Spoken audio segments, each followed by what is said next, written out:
கொஞ்சம் கடலைப்பருப்பு, கொஞ்சம் உளுந்தம் பருப்பு எடுத்து வறுத்துருக்கேங்க. அதில் வத்தல் போட்டுக்கலாம். மிளகா வத்தல் போட்டுக்கோங்க. இப்போ போய் இதை பொடிச்சிட்டு வந்துடுவோம்.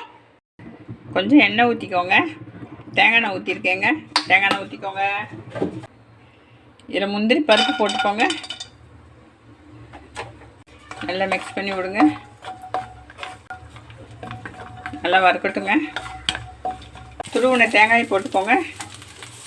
அது நல்லா மிக்ஸ் பண்ணி விடுங்க. இதில் கொஞ்சம் உப்பு போட்டுக்கோங்க.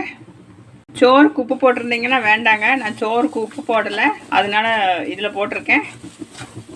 இதில் சோறு போட்டுக்கோங்க.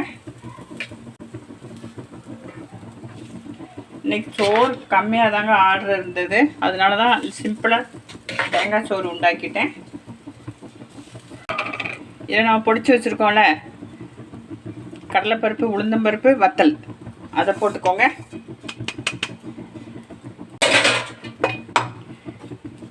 போட்டு நல்லா மிக்ஸ் பண்ணி விடுங்க. பார்க்கலாம்.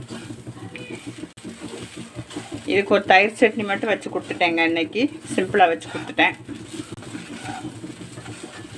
இது போல் நீங்களும் வீட்டில் செஞ்சு பாருங்கள்.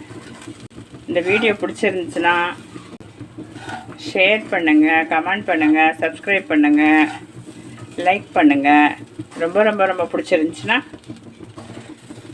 உங்கள் ஃப்ரெண்ட்ஸ் அண்ட் ஃபேமிலிக்கு ஷேர் பண்ணி விடுங்க. தேங்க்ஸ் ஃபார் வாட்சிங்.